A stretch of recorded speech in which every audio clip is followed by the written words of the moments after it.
This is Mike with the second video in the ESET 120 Returning Students series.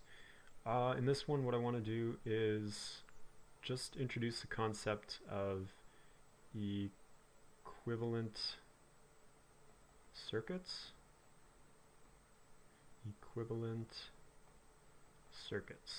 The first video introduced the concept of Ohm's law and how that is the basis, the foundational equation of all circuit theory, where you have voltage equals current times resistance, and manipulating that equation you can get a resistance if you know the voltage and current, or if you know the resistance and voltage, then you can get your current. Using these three equations, why don't we just check out a few simple circuits. So let's start off having 20 volt power supply. Let's just draw that in yellow with 3 resistors of 3 ohms, 10 ohms, and 7 ohms. We're going to have a current flowing like that. Before we can plug it straight into Ohm's law, we first have to find an equivalent resistance of the circuit. Remembering in the first video, the simplest circuit we can ever hope to have is one power supply, one resistor, and that is what we're trying to do in solving this circuit that we have here. So the first step is to find an equivalent resistance. This is a resistance that the power supply views this circuit as. It's equivalent. That's a really good word for it. The way to find an equivalent resistance in series circuits, which is, just note that this is a series circuit where all the resistors sort of follow one after the other. We have your first resistor, and then the current is flowing straight through that first resistor to the second, and then straight through that second to the third. That is a series circuit, and when solving for a series circuit, the equivalent resistance is just the sum of all the resistors. And in this case, you have 3 ohms, 10 ohms, and 7 ohms, which is 20 ohms.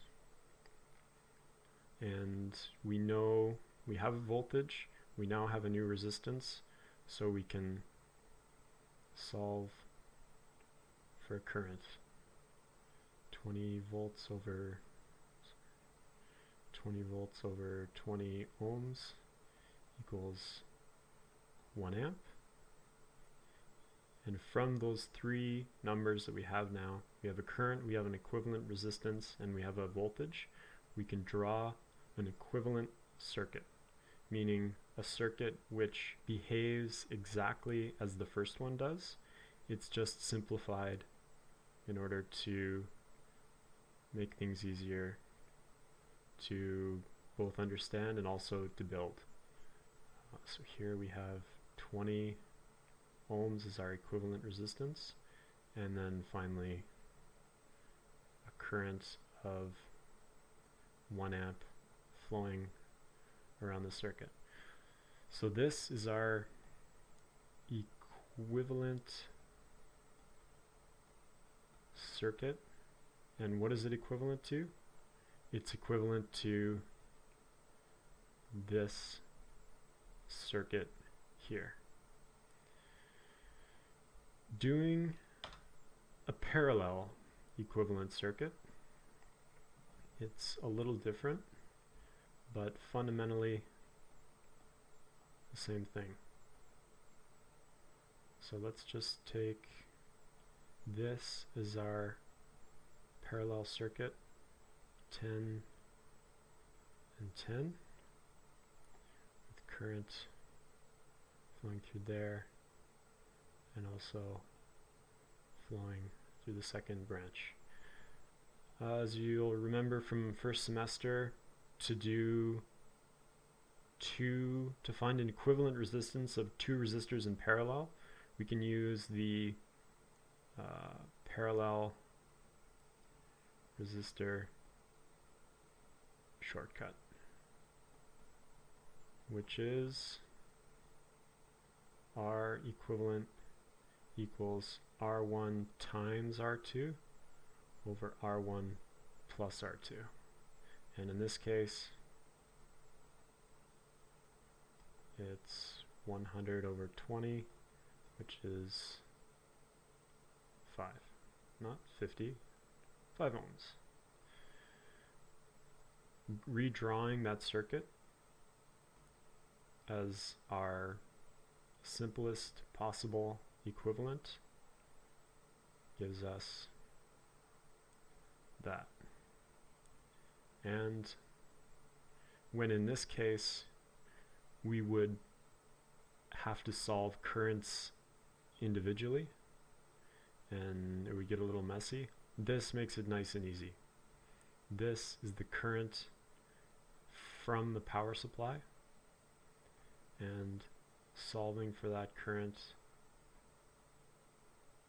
is voltage over resistance, which is 20 over 5, which is 4 amps.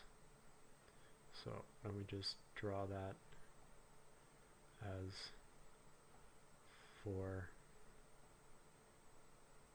amps here.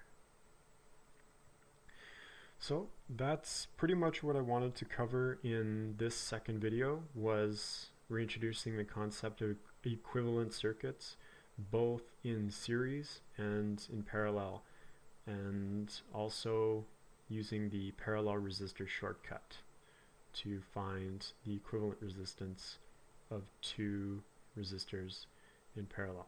That'll do it for the second video.